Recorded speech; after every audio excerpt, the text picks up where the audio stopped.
반갑습니다. 떠세배 떠세 박세준 세무사입니다. 자, 이제 본격적으로 이제 소득공제랑 이제 세공제 들어가는 건데, 소득공제에 들어가면 인적공제 너무 중요해. 연말정산에서 이 인적공제가 무너지면 뒤에 다 무너져요. 뒤에 이제 우리가 세액공제까지 이제 항목별 세액까지 공제까지 이제 공부하면 끝인데, 여기서 이제 만약에 우리가 요건 파악을 잘못했다, 그럼 이제 뒤는 다 틀리는 거야. 신용카드 소득공제 틀리고, 다 뭐 보험료, 의료비, 교육비, 기본 다 틀리는 거야. 그러니까 왜? 뭐 민초공제가 그렇게 중요해? 네, 제일 중요합니다. 자, 그래서 오늘 잘 들으셔야 돼요, 여러분. 기본공제랑 추가공제가 있는데 끝까지 가겠습니다. 자, 기본공제, 인적공제는 그냥 이제 뭐 세법 용어는 아니고, 이제 보통 이제 근로자들이 하는 말이 부양가족을 공제한다 해서 부양가족 공제 뭐 이렇게도 많이 말을 해요. 왜 그러냐면 부양가족, 내가 부양하는 거잖아요, 여러분. 부양한다는 건 무슨 말이에요?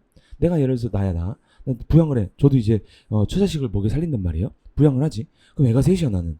그러면 얘네는 돈을 버는 게 아니라 내가 번 돈으로 먹고 자고 싸고 하는 거잖아. 그게 부양이지. 제 와이프도 마찬가지고. 근데 내 와이프는 부양이라고 하긴 그렇지. 어차피 일을 하진 않지만 어쨌든 그죠? 그럼 부양이야, 부양. 와이프도 부양이 맞죠? 그럼 부양이라는 뜻은 일단 돈을 안 벌어야 돼, 여러분.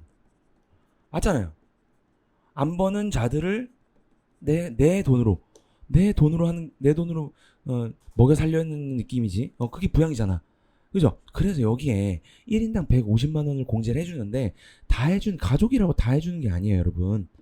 그죠? 뭐만 해주는 거야? 그치, 요건이 맞아야 돼. 자, 그런데 우리가 작년에 국세청 좀 자료를 좀 보면, 자, 소득금액 기준을 초과해서 그 사실 모르고 공제받거나 부양 가족이 사망할 공제 대상이 아님에도 불구하고 잘못 받는 사례도 많다라고 해갖고 이렇게 올렸어요, 국세청에서. 그래가지고 이 사례를 보면, 이거 국세청 사례입니다. 지금 이거 무슨 말인지 몰라요, 여러분. 공부를 안 했으니까. 자, 이분은요, 뭘 안 했어요? 뭐예요? 근로자 김직원은 박부양 어머니네요. 어머니가 따로 살고 있어서 어머니가 150만 원의 양도소득이 발생한 사실 모르고 있어. 지금 무슨 말이냐? 소득 요건이 충족이 안 됐어. 소득 요건이 충족이 안 됐음에도 불구하고 어떻게 기본공제 넣고 경로대제 넣고 보험료 기부금 다 틀린 거야. 못 틀렸기 때문에 요 소득 요건 하나 틀렸더니 다 틀리는 거야, 다 틀리는 거. 그죠? 그래서 이게 우리가 지금 공부하는 게 인적공제뿐만이 아니고 뒤에까지 요건 검토가 이루어지는 거기 때문에 잘 들으셔야 됩니다. 연령이랑 소득요건이 있습니다. 두 가지 요건밖에 없어요, 여러분. 많은 것도 아니야. 연령요건, 소득요건. 자, 특별세액공제 우리가 뒤에서 의료비, 교육비, 기본, 보험료 공부할 건데, 소득요건, 연령요건 계속 나오죠? OX 정말 무서운 OX지. 이걸 다 우리가 공부해야 돼, 이번 강좌에서. 그죠? 그리고 실무에서 어떻게 해야 돼? 요거를 안다는 전제 하에 여러분 적용을 해야 된단 말이에요. 그러면 어떻게 돼? 일단 소득요건, 연령요건 알아야 되잖아. 여기에서 소득요건, 연령요건, 어디에서 소득요건, 연령요건? 그쵸. 지금 공부하는 이 인적공제의 소득요건, 연령요건입니다.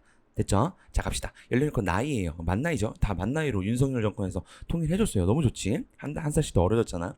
근데 우리가 어떻게 계산하면 좋냐면, 해당 시군년 빼기 출생년도 하면 돼요. 우리는 25년도 거 연말정산을 하고 있죠. 그래서 출생년도 빼면 돼. 저는 이제 내 나이를 밝힐 순 없다. 80 몇 년생이에요. 어쨌든 그래서 꼭 빼면 된다. 자, 되는 거고. 자, 소득요건 봅시다. 소득요건이 어렵죠. 연령요건 뒤에서 그냥 이거 빼면 돼. 빼면 너무 쉽죠? 근데 소득요건은, 여러분, 소득요건이 어려워요. 소득이라는 건 일단 제가 힌트를 드렸어. 부양가족이기 때문에 돈을 사실 안 버는 자들만 해주는 게 맞아. 150만 원 공제니까. 그죠? 근데 그렇게 하면 너무 타이트하잖아. 아예 돈 안 버는 사람만 해야 되는 게 사실 맞아. 그렇죠? 그럼 너무 타이트하니까 어떻게 해줬어요, 세법에서? 그렇죠. 종합소득금액, 퇴직, 양도 세 개를 합산해서 그 금액이 얼마? 연이야, 연. 연에 100만 원 이하인 자만 내 근로자 연말정산에서 150만 원을 공제할 수 있는 거예요, 여러분. 다 되는 게 아니라고, 여러분. 근데 연말정산 보면 그냥 가족이면 다 넣고 있어, 아직도. 막 개판을 하는 거지. 자, 근데 여기서 중요한 건 종합소득금액을 이제 좀 공부를 할 건데, 분리과세랑 비과세는 제외라고 돼 있습니다.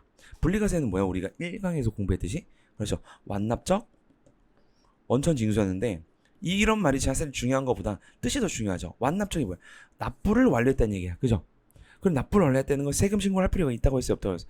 그렇죠. 세금 신고를 할 필요가 없어요. 자, 그래서 그럼 분리과세, 비과세는 우리 모든 소득에 대한 비과세를 공부하지 못했어요. 이 강좌는 연말정산 강좌니까. 그렇지만 우리가 근로소득에서 비과세 기억나요? 그죠? 학자금부터 기억나죠? 그래서 마지막 기타 비과세까지 공부를 했습니다. 자, 그래서 그걸 말하는 거야. 그걸 빼줘야 된다는 거지. 그건 당연한 거지. 자, 그래서 이렇게 정리를 제가 좀 했는데, 봅시다. 이자 배당은, 잘 들으세요. 100만 원 이하로 보는 경우, 금융소득 합계액이 2천만 원 이하, 이 국내라고 쓰세요, 여러분, 교환에. 분리과세 종결되어 소득 0으로 간주된다. 무슨 말인지 모르겠지. 공부를 해야 돼. 그래서 사업소 결손은 무슨 말이에요? 매출에서 비용을 뺀 금액이 마이너스라는 거야. 즉 비용이 더 크다는 거야. 비용이 더 크다는 건 소득이 있다는 거 없다는 거. 소득이 없다는 거야. 연 2천만 원 이하 주택임대소득. 주택임대소득은 연 2천만 원 이하인 경우에 분리과세를 할 수 있어요. 그래서 선택하는 소득 0으로 간주되는 분리과세니까. 분리과세는 뭐였어요? 아까 앞에서 봤죠. 그렇지. 완납적. 그래서 여러분 원천징수라고 했잖아. 이 우리가 1강에서 제가 이거를 강의한 이유를 알겠어요? 여기서 그걸 이미 스텝 바이 스텝으로 다 해놓고 왔어야 되는 거예요. 이게 이해가 안 된다. 1강을 꼭 듣고 오셔야 돼요. 제 강의는 이렇게 1강, 2강, 3강, 4강, 5강 이렇게 순서대로 들어야지 따라올 수 있습니다. 됐죠? 오케이. 근로소득은 1,500만 원. 이거 지금 무슨 말이에요? 일용직 근로소 다 지금 이거 실업급여에 있는 거 무슨 말인지 모르겠죠? 그래서 제가 요거를 지금 다시 띄울 건데 설명을 드릴 거예요. 자, 갑시다. 자, 우리가 소득에는 이렇게 이자 배당 사업 근로 연금 기타 이게 뭐라 그랬어요? 종합소득금액이라고 했죠?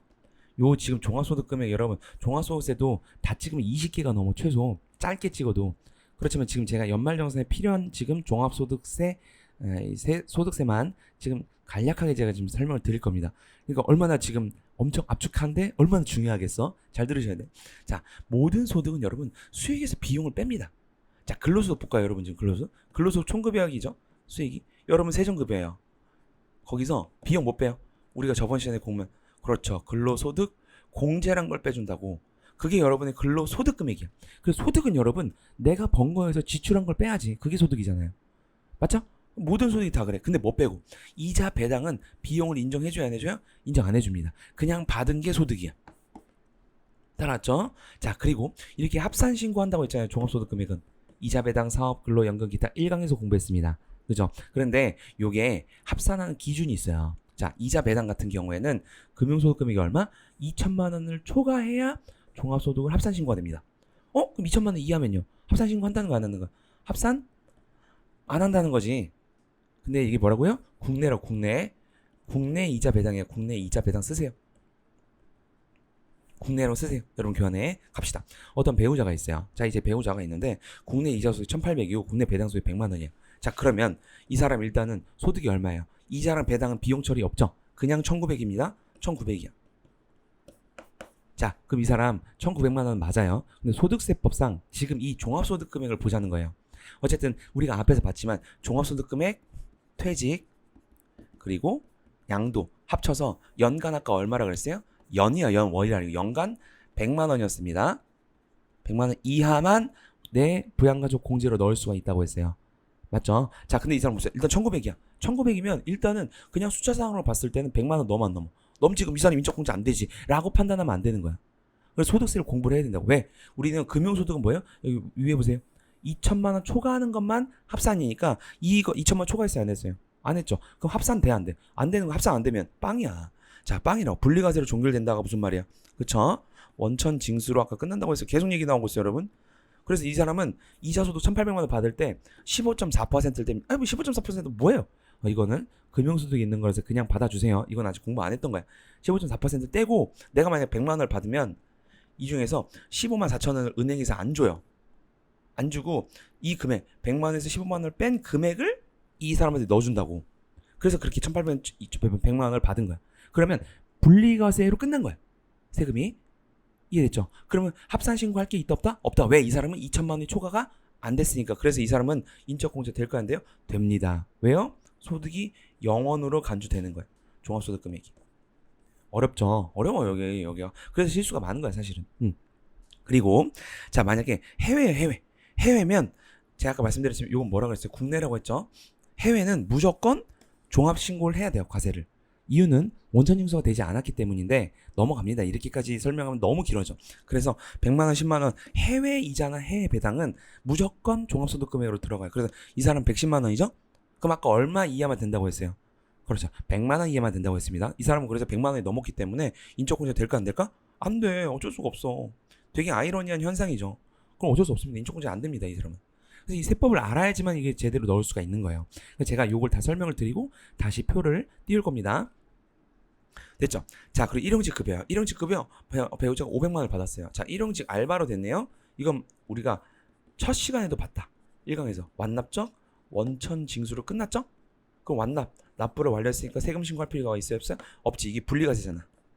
맞아요. 그래서 분리가사로 되기 때문에 이 사람도 종합소득 금액은 빵원이 되는 거예요. 그래서 뭐가 됩니까? 내 인적공제에 넣을 수가 있는 겁니다. 마지막 아버지가 있어요. 국민연금 500만 원 받아요. 그럼 한 달에 한 40만 원 받는 거잖아. 봅시다. 이 사람이 일단 500만 원이니까 100만 원 넘어야 안 넘어요? 100만 원 넘지. 근데 이렇게 생각하면 안 된다고 했어요, 여러분. 무조건 모든 소득은 뭐라고요? 맞아요. 모든 소득은 수익에서 비용을 뺀 그게 소득이라고 했어요. 이 500만 원은 지금 수익이죠. 그래서 우리가 또 연금을 공부해야 돼. 연금 간략하게 볼 겁니다. 연금도 마찬가지로 이렇게 돼 있는데 연금 소득공제란 걸 해줘요. 뭐처럼? 여러분처럼 근로소득 공제처럼. 됐죠? 자, 그러면 이 표에 의해서 일괄적으로 해줍니다. 여러분처럼 근로소득자처럼. 사업소득은 이제 지출한 걸 진짜 실제로 해주고 사업소득은. 자, 넘어가요. 자, 이렇게 돼 있는데 이걸 어떻게 되냐면 이 X 어떤 금액을 받았는데 어떤 금액에서 비용을 빼보니까 이 비용이죠, 이게. 근데 어떤 금액을 몰라. X를 넣어. 그 다음에 여기다 넣어. 이산식에. 그래서 그게 100만 원이야. 그럼 100만 원 이하면 그 어떤 금액 수익을 구할 수가 있잖아요. 이거를 방정식을 풀어야 돼. 제가 그래서 처음 강의할 때 이 방정식 실제로 풀었어. 풀면 얼마 나오냐면 516만 6,666원이 나옵니다. 무슨 말이야? 다시 해볼게. 연금을 516만 6,666원을 받으면 비용 처리를 얼마 해주는 거야? 416만 6,600원 해줘서 소득이 100만 원이 되는 거예요. 그거를 방정식으로 푼 거야. 제가 여기 요 비용을 빼주는 일괄적으로 빼주는 여기 산식에 넣은 거예요. 비용을. 됐죠? 이런 거 무시해도 돼. 그냥 결과를 알면 돼. 뭐 516만 6,660원. 됐죠? 자, 그래서 공적연금은 516만 6,666원 이하면 100만 원 이하기 때문에 내 인적공제에 넣을 수가 있는 겁니다. 따라오셨어요? 자, 근데 사적연금 봅시다. 사적연금은 여러분 말로만 할게요. 1,500만 원 이거 쓰세요. 제가 이게 안 넣어놨는데 1,500만 쓰세요. 1,500. 이것도 개정이 됐죠. 1,500만 원은. 1,500만 원 이하면 종합소득 신고 안 해도 돼요. 근데 1,500만 초과되면 신고해야 됩니다. 사적연금이라는 건 개인적으로 된 연금을 말하는 거예요. 국민연금 이런 거 말고 국민연금, 뭐 우체국연금, 사학연금, 공무원연금, 경찰연금 이런 건 다 공적이고 내가 그냥 은행에 든 걸 사적이라고 하는 거예요. 근데 제가 종소득 신고 엄청 많이 하거든요. 이제까지 얼마나 했겠어요? 지금 10년 차인데 11년 차 이제 만으로 10년 됐는데 어쨌든 그거 얼마나 수천 명의 신고를 했겠지. 생각보다 근데 사적연금 1,500만 넘는 사람 많지 않아. 됐죠? 그러니까 사적연금은 이렇게만 설명을 드리겠습니다. 연금이 여러분 제일 어려워. 소득세에서. 됐죠? 그래서 이 사람은 되는 거 아니에요. 이건 공적연금이니까 인적공제가 되는 겁니다. 어렵지 여러분. 제가 지금 이렇게 엄청 간략하게 설명했는데 시간이 벌써 10분이 넘게 갔어요. 자, 그래서 또 하나 해야 돼. 하나 더. 만약에 근로소득만 있어. 이건 추가된 거야. 한 7, 8년 전에. 근로소득만 있으면 1,900만 원 이하인 자도 인적공제 넣어줄게. 세법에서 바꿨어요. 근데 이거 보면요. 500만 원 넣잖아요. 그러면 근로소득공제 해주죠. 350만 원. 그럼 소득금액은 150만 원이야. 아까 100만 원이라면서요. 맞아요. 100만 원 이하면 안 되잖아요. 안 되는 거 맞아. 하지만 근로소득만 있었을 경우에는 총 금액이 500만 원, 즉 근로소득금 150만 원이어도 요거는 인적공제가 되는 걸로 봐줄게라고 세법이 바뀌었어요. 자, 그럼 정리를 해야 됩니다. 100만 원 이하이거나 아니면 근로소득만 있었을 경우에는 총 금액이 500만 원 이하인 그 자들은 내 근로소득 연말 정산을 할 때 뭐가 되는 거야? 150만 원 소득공제가 되는 겁니다. 어렵지. 그래서 여러분 제가 아까 표에 올려드린 거를 제가 교환에 올려드렸으니까 그걸 꼭 하나 다 읽어보셔야 됩니다. 제가 지금 설명을 드려서 기타 소득은 패스합니다. 기타 소득까지 하면 뭐 종합소득이 지금 강이야. 그래서 기타 소득은 패스. 웬만하면 기타 소득은 신고하지 않기 때문에 다 인적공제가 된다고 보면 돼요. 만약에 기타 소득 알고 싶어요. 그럼 제 유튜브에 너무 많이 올려놨어. 기타 소득 찾아보죠. 들으세요. 됐죠? 그래서 소득금이 끝났다. 자, 이제 연령 봅시다. 연령 아까 뭐라 그랬어요? 그렇죠. 출생연도를 빼면 된다고 했지.